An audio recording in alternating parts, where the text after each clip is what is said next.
आज के दिन देश की छवि को चार चांद लगाने के लिए सरकार क्या कर रही है। अब देखो गरीबों की जो हालत हो गई है, और केवल जो असली मुद्दे हैं लोगों के, उनसे ध्यान भटकाने के लिए भाजपा और सरकार, इनके मंत्री, ये सभी लोग लग जाते हैं। कब ये आगे बढ़ेंगे मानसिक रूप से?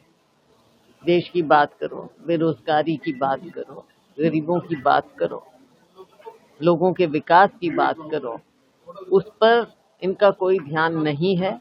चुनाव आता है तो किसी ना किसी तरह से लोगों को बांटने की बात करते हैं, और लोगों का जो कार्य होना चाहिए, आज हम जहाँ बैठे हैं आप यहीं पे देख लो, चाहे गांव है, कस्बे हैं, शहर हैं, कहीं कोई काम आपको नजर नहीं आएगा।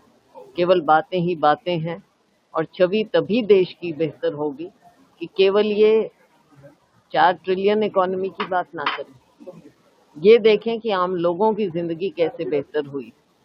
क्या किसान की जिंदगी बेहतर हुई? क्या उसकी आय दुगनी हुई? बहुत से मुद्दे हैं, उन पर बात करें। कब तक ये उसी बात को पीटते रहेंगे? संसद सदन को लेकर जो अभ्यास कराया जा रहा है, प्रेसिडेंट को लेकर मामला कहां तक पहुंचा? ये हमारे पर्यवेक्षक आए हैं, अभी भी अपना कार्य कर रहे हैं और अंतिम चरण में है।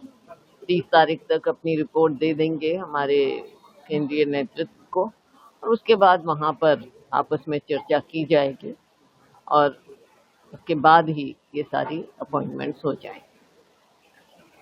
बस।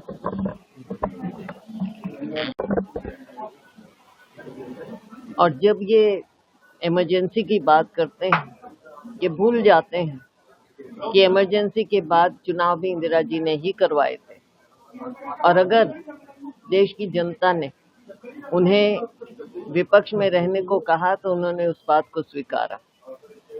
और फिर जब 1980 में चुनाव हुआ, सरकार तो चली नहीं जनता पार्टी की। जब दोबारा से चुनाव हुआ तो इंदिरा जी को इस देश के लोगों ने फिर से हम्पिंग मेजॉरिटी से जिताकर प्रधानमंत्री बनाया। तो जब ये इस तरह की बात करते हैं, भूल जाते हैं कि इस देश की जनता सर्वोपरि है, लोकतंत्र सर्वोपरि है। इंदिरा जी को हटाया तो इंदिरा जी को दोबारा से जिताया भी इसी देश के लोगों ने। ऐसे नहीं, इंदिरा जी, राजीव जी ने इमरजेंसी के लिए माफी नहीं मांगी। माफी तो इनको मांगनी चाहिए, इस तरह की बातें करते हुए देश के लोगों को जो इन्होंने बरगलाया है, एक बार नहीं बार बार बरगलाया। और जब 77 में चुनाव करवाया और विपक्ष में बैठी, और 80 में लोगों ने, जनता ने, इस देश के लोगों ने इंदिरा जी को जिताया था। ये अपनी बात करें, खुद माफी मांगे आज के दिन जो अनडिक्लेयर्ड इमरजेंसी देश में चल रही है।